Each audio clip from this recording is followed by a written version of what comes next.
rotary Swather. It's a Massey Ferguson something or another number, I don't remember. It's brand new. It's got a brand new head on it, which is great. This is the first year it's been out. Right now he's cutting some ryegrass alfalfa mix that we grow. It's specialty horse feed. It's just a nice blend to have something different other than straight ryegrass or straight alfalfa. So it's a great mix for people. It's great to keep your horses from getting so hot. Straight alfalfa it's a little much for a horse. They only have one stomach versus a cow. They chew at the cud. They spit it back up and chew on it, and they've got like 16 stomachs or something. I'm not a vet, but yeah, they've got a lot. So just out here, this mix got too big. 4 weeks ago, we had 3.5 inches of rain in 2 weeks, and it put us behind on schedule. We like to get this this mix cut a lot sooner. A few reasons. We don't want it to head out when we're cutting it. This stuff is headed out already, which it's not necessarily a bad thing. One, it just gets big. Horses like the smaller, softer feed. The bigger it gets, the little tougher it is to feed. Here's the seed, the head on the ryegrass. Two, it gets hard to dry out. We're still not into 100 degrees yet. We'll be pushing 90 this week, but we need it to dry out. To get it to dry out, we will run a tedder through this tomorrow to spread it apart to get the sun on all of it. This stuff is so thick, the sun just won't get down to it. I mean, you see this, and I had some questions on why we run the tedder, why we need it dry. We will bale this up in our 3-string bales, and I will stick this in a barn, and this has to last me, because ryegrass only grows in the winter. It dies out as it gets hot. So this has to last me until this time next year. Get a phone call. This has to last until this time next year in a barn. So we need it to get dry to where it will not mold, it will not tobacco, and it will not catch on fire. So that Swather has 2 conditioners on it. He's running 2 conditioners. What a conditioner does, if you don't know, it's 2 rollers. It's like two big rollers. Imagine like a cooking wheel, or I forget what you call that thing where you roll out the butter. 2 of those together, the rubber, and they squish everything that goes through it. What it does is it cracks it, and it allows the moisture to leave the stalk or the plant sooner. This stuff is so thick though, it just doesn't always it doesn't get to all of it. I mean, everything goes through it, but like this one was crimped very well. It's gonna have a lot of moisture, leave it. But this stuff is so thick, it's hard to get it all to crack all the plants, crack the sides or squish them. So that's why another reason we run the tedder. It spreads it out, the sun gets all over it. We'll actually run the tedder across this 2, maybe even 3 times. You can run it over it once, it spreads it all apart. You go over it a second time and it just kind of messes it up to where the sun is getting on new plants, or the sun is reaching areas it hasn't reached before, helping this dry out a lot quicker. We don't want to leave this in the field that long.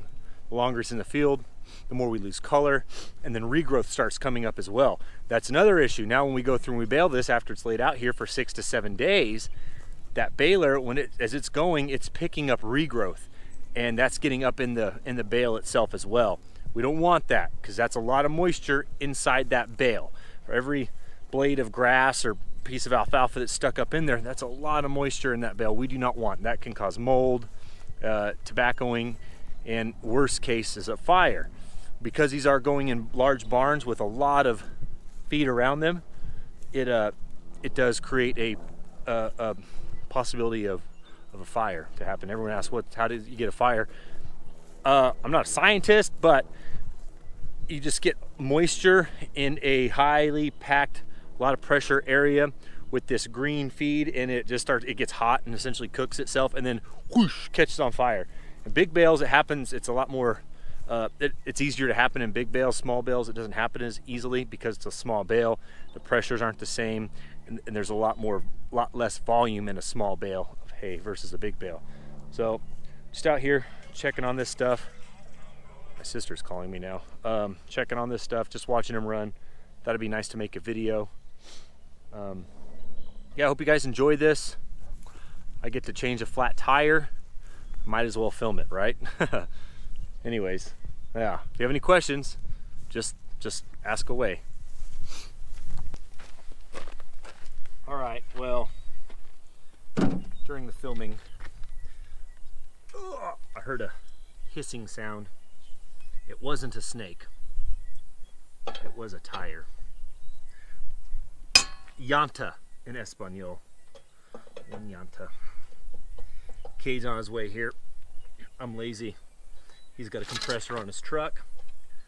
So we're gonna throw a air jack on it. Jack it up. And take it to the tire shop. It's right on the edge though. Ugh. I'm afraid they're gonna tell me I have to get a whole new tire. I hate getting single new tires. Like, yeah, I want to just get all 4 of them. I hate when things are uneven. It's not like I'm that type A or anything. It just, they all wear it at the same time. But whatever. All right, they're all broke loose. That's the hard part. Jack it up and pull it off. Well, sitting at Discount Tire, waiting to get my tire fixed. Luckily, I have the warranty on them, so they're gonna fix it for free. It rained. After I got that tire fixed. Okay, not fixed. After I got another tire put on there, it rained pretty good. So we'll go to a field that's already been swathed and the tedder's gone through it. I'll show you how the tedder spreads it apart and what happens when it rains. Gosh, 30%, so we just said go with it, and it was a bad call. It rained. So yeah, anyways, we'll go get some more videos. I'll show you what wet rye alfalfa mix looks like. It's the stresses of being a farmer. Sometimes you gotta gamble, and that's for every farmer too. Midwest, the West, the South, the Southeast, like there's weather everywhere. Rain, snow, wind in some cases, lack of rain in others. So, there's 3 cars ahead of me. Because of the virus, I've got to pull my truck in there. Kind of funny, but anyways, we got rain. Not good. Not good.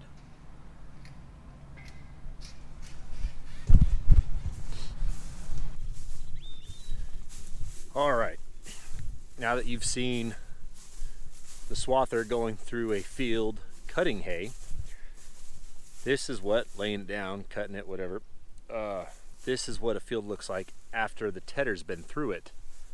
It just, you saw the rows that the swather left behind it. Now this stuff's still pretty thick. Look at this. Look at that, it's wet underneath. That's from the rain we had today though, so that's not really because it's still thick, but it's, you still see thick lines through here. So he's gonna come through tomorrow and borders. You guys remember what borders are? Here's a border we're walking over. He'll come through tomorrow and hit this again with these, get rid of these clumps. This top is actually surprisingly not too bad after getting, I don't know, it's probably 1/10 of an inch of rain, but it felt like more because it just came down so hard for just a short amount of time. But so yeah, this is a whole field that's had the tedder go through it, and it's just drying it out. Like I said, we'll go over this field. We'll probably run over in the morning to the field that got rained on that he was cutting earlier today and run the tedder on it. Whoa! I run the tedder on it and then come over here and hit this. We need to get that field spread apart. There's some alfalfa. It's good to see some alfalfa in this. When it's real heavy on the ryegrass, it's not as popular with the customers, so we like to see some alfalfa in it. And here's a big old clump, see? I have to come through here with that tedder. Ooh.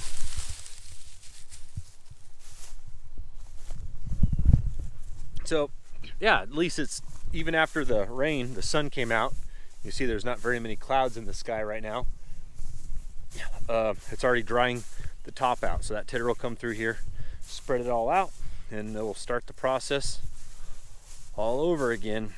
Hopefully no more rain. But see, this soil's dry down here. It didn't hardly get much water right here. But man, just where my office is right there, it's wet. It's real wet. That storm just didn't quite come this far over here. So that's good. That's good. I was afraid this field got soaked. It's not that bad. This ground is, the soil's dry, so that's good. Yeah, just this will be the next process at that other field. It'll just be spread out everywhere. Then after it's dried out enough, we get rid of the we get it dry enough, we'll come through with the wheel rakes, Darf wheel rakes, and start raking it together. But this stuff was so big, it's gonna be nice feed. It wasn't overly big. It's not bad at all. There's not a lot of I'm not seeing ryegrass head everywhere. There's a few, but it's not bad. The wheel rakes will come through. We'll have to close them up a little bit because this will get too big for our little balers. So we'll have to close up those wheel rakes a little bit, or we'll have a hard time feeding it in the pickup. So yeah, especially we've got one PTO baler. It has to be smaller. But see these right here, these knuckles, we call them knuckle. I don't know what the exact term is for it, but and they hold a lot of moisture. So these have to get nice and dry before we can bale it. See, that's a big stem. I wish it didn't get that big, but storms happen. Man, if that rain didn't come through, it'd be a beautiful day, but oh well, that's how it goes. If you have any questions, there's no stupid questions, so you can ask. So if one guy asked how big my bales were, it's kind of a personal question, unless he's talking about the hay bales we make. If that's the case, 3 strings. I don't remember the size, 46 by 24 or something, I don't know. Whatever. The right size.